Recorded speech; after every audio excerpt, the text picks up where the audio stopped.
Escatologia, o segredo dos últimos tempos. Em momentos de crise na história da igreja, perseguição, pestes, de guerras, é comum esse tipo de expectativa voltar e voltar com força. Né? E conversando com várias pessoas ligadas à igreja, eu noto que essa expectativa está voltando e com força. Vem de comunidades de espiritualidade mais ligada ao carismatismo. Eu espero neste vídeo, né, da parte do módulo 5 do projeto Teologia da História, discutir um pouco com vocês algumas reflexões. Vamos a elas. Uma outra interpretação trata da escatologia como os últimos tempos. Né?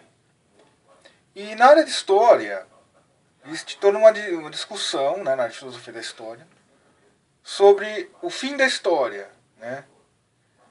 Se ele vai se dar na própria história ou fora da história. Né? Então, autores como Hegel, como Marx, eles entendem que o fim da história é dentro da própria história, ou seja, no mundo, no século. Né? Marx, especificamente, entende o fim da história como o fim das lutas de classe. Né? Seria o apogeu, né? A plenitude da história. Já autores como Santo Agostinho entendem que o fim da história é fora da história. Né? Com a realização do que os cristãos chamam de apocalipse, fim dos tempos. Né? Juan Cruz Cruz, no seu livro Filosofia da História, ele trata especificamente disso no último capítulo. Né? Neste livro, vou mostrar para vocês um momento. Esse livro aqui, essa aqui é a edição original em castelhano. E o capítulo que trata sobre o fim da história é esse aqui, olha, gente. Se der para olhar, olha. Historiologia, teleologia, o fim e o princípio e o destino comum dos povos. Tá? Então é nesse capítulo aqui, nessa parte final aqui do livro, que o professor Juan Cruz Cruz ele trabalha essa questão da finalidade, o fim da história. Né? Bom, gente, então como eu estava dizendo, né, como que a teologia da história ela entende essa questão do fim dos tempos, né? Para autores como Jean Danielou, Henri Marot, o próprio Jacques Maritain, o fim dos tempos ele vai se dar fora do tempo. Nesse sentido, todos esses autores, né, eles seguem a tradição da história teológica da igreja. Né?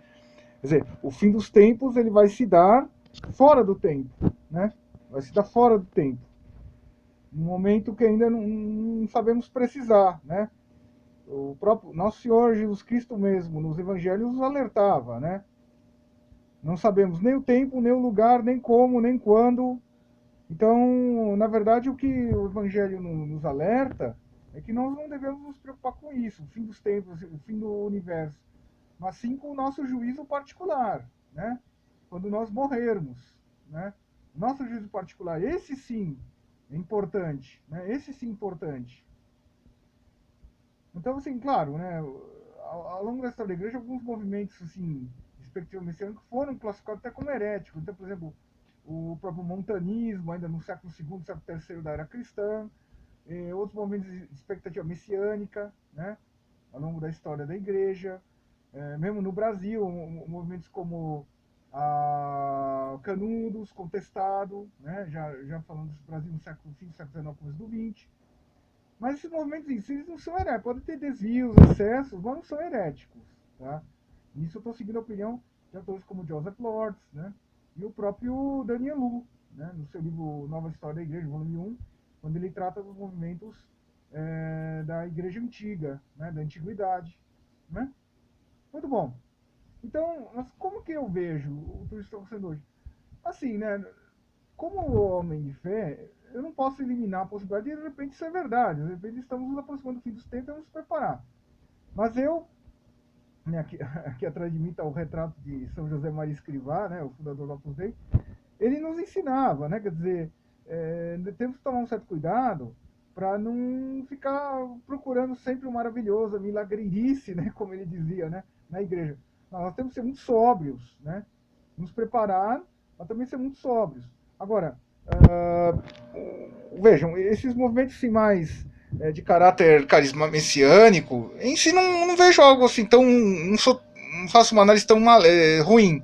Né? Porque, querendo ou não, ajuda as pessoas a se aproximar mais de Deus, a viver mais os sacramentos, né? A recepção dos sacramentos. Né? Agora, uma coisa que é importante, a gente não pode também esperar o fim dos tempos e começar um espírito de crítica, de briga contra a hierarquia da igreja, né? Criticar. Bom, como você estava falando, então isso não pode, né? Quer dizer, nós tem que haver um clima de muito respeito, de muita, né, amor aí com as pessoas, os membros do clero, os padres, os bispos, o próprio Papa, né? O Papa Francisco vem sendo tão criticado nos últimos tempos. Isso não é legal, não é legal, tá, gente? Bom, esse era o recado, né? Teria mais coisa pra falar, mas acho que é isso, né? Quer dizer, acho que nós temos que estar muito, como é que se diz? Muito serenos, né? Rezar, né? Agora, quer dizer, tudo de ruim que está acontecendo no Brasil e no mundo, lógico que assusta, lógico que cria essa ideia, não, será que realmente está se aproximando do fim dos tempos, né? Mas acho que nós temos que estar muito serenos, muito calmos e alimentar muito carinho e amor à hierarquia da igreja, em particular o Papa. Tá bom, turma? É isso aí, falou.